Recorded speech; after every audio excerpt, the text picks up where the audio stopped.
So have you ever been in a car and hear a song playing through your speakers and instantly remember all the words? Do memories of another time or place, and usually this is the case, events flood your brain? This happens to me all the time. If I'm on my way to work or even walking down the street, a song hits my ears and bam, I'm somewhere else, remembering the good times or even the bad times. I've even had that happen to me when I've overheard music from another source, like in a grocery store. It seems to happen a lot in grocery stores. But sometimes the memories are not the happy ones. Sometimes they force you to relieve something that kicked you in the sad stomach. This story is just one such idea. I can't hide from my brain my bad memories.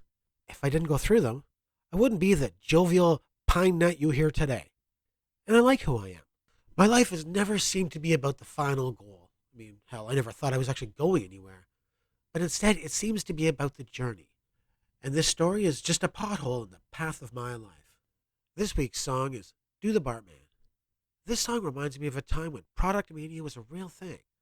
Back then, this album was so popular it became almost impossible to find.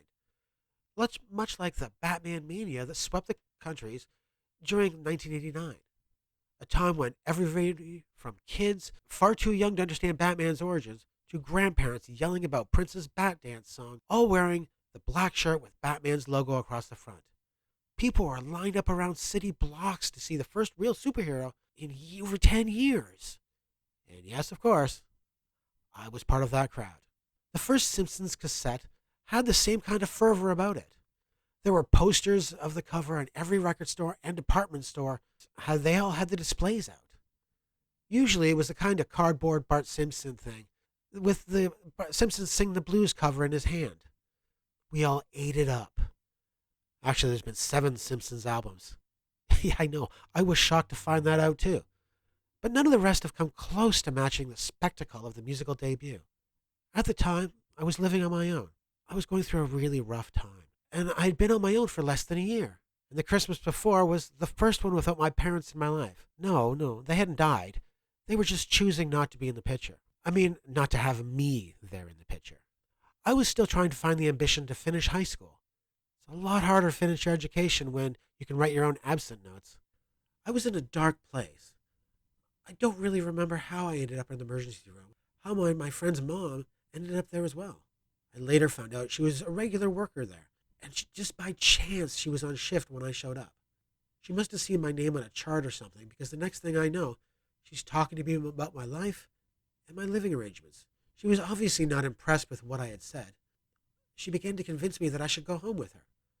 Her arguments were that, well, I knew her son really well, and actually I did know John, but he'd always been the weird, rich Beatles fan. I knew her house, because I'd been there. But it was an alarmingly close to where my parents were living. But I needed the help of a family, and she and I knew that was something that I did not have at the time. So I moved in with a happy family. John and I moved into the master bedroom. His parents really rearranged the sleeping arrangements in that house for me.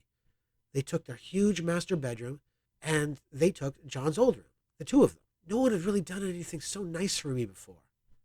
I think it was like November, so everybody was starting to prepare for Christmas. I don't remember what the hot children's toy was that year, but I do remember the most popular and hard to find item was the new Simpsons tape. The advertising machine was in full force, of course. That's the way it was back then. That was a time before repetitive YouTube ads were forcing you to mindlessly skip after 5 seconds, during, after, and before every single video. So when the family asked me what I wanted, being the huge Simpsons fan that I was, of course, I said I wanted the tape. And I really was a huge Simpsons fan. I still am. But I was kind of an absent one at that time. Simpsons really came into the mainstream when I was just learning how to live on my own. Cooking, shaving, and finding the ambition to go somewhere in life was harder than college was. But the Simpsons were a family I thought I could have been part of. A little rough and coarse, just like me, but with a heartfelt pulse. And that time, I was living with the Flanders. Not that I was complaining. They were a godsend to me. During the run-up to Christmas, I was running around looking at stores, window shopping. But while passing through a music store, I saw it. I couldn't believe it. They must have just received a truck or something, but amazingly, there it was. The Simpsons Sing the Blues. So I quickly bought it. The album was okay, maybe 3 or 4 good songs. Deep Trouble with DJ Jazzy Jeff, yes, the guy with The Fresh Prince, Look at Those Idiots, sung by Mr. Burns, and Born Under a Bad Sign, sung by Homer. And of course, the big one, Do the Bartman. I never thought a member of the family would ever be able to find the tape. I mean, hell, I thought I was special, so I would be the only one who could ever find it. So I didn't give it any more time in that water bowl I carry on my shoulders. But there were a couple of weeks still left until Christmas. I don't think I was in school. I just kind of hung out and ate their food. A lot of it. Okay, probably most of it. I never gave it any thought. I think I was just an ungrateful kid. Christmas finally came. The parents got me clothes and socks and stuff like that. John got me a t-shirt, I think. But memories of specifics are really hard to come by, as I'm pretty ashamed of how things turned out there. Well, and the sister, she got me Simpsons Sing the Blues.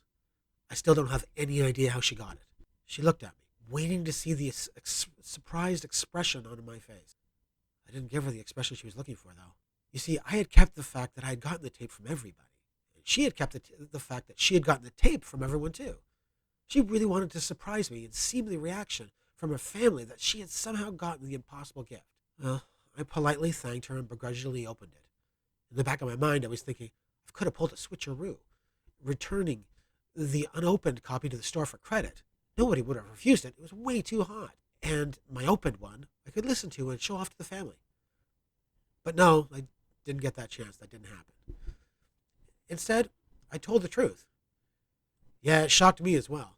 I told her that she should keep it, as I had already gotten a copy of it a couple of weeks earlier. The unanimous look of disappointment should have cut through me right there.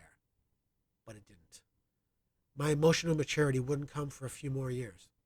Instead, I figured she was just kind of dumb for thinking that I couldn't find it for myself, like there was something wrong with me, even though that's exactly what I asked for.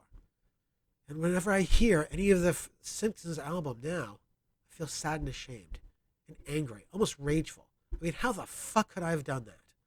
I know I'm not that kind of person who would do that nowadays. I find myself now infuriated by the fact that it took me so long to be a human being. Soon after the holiday, I left the home. Another example of how my young personality poisoned a positive thing in my life. I completely lost touch with that family. I suppose I could just never bring myself to admit my wrongdoings. But to this day, it is easily one of the things from my past that I most regret. That being envious of all those douchebags in high school who wore those damn Varney t-shirts. Really wanted them. But man, in retrospect, were they ugly. Thanks for listening to a story that fell out of my head. I know it was a different kind of story. But remember, all of us are people, and we all screw up. And when we do afterwards, help us determine our path. So if you've learned the Jerry Springer final moments in your life, please let me know. I look forward to hearing all of your revelations and triumphs. I realized I forgot the intro last week, so a big thanks to Allie. And I hope all of you can follow her lead, letting me know what I can do to make this better. Until next time, please like, comment, and subscribe.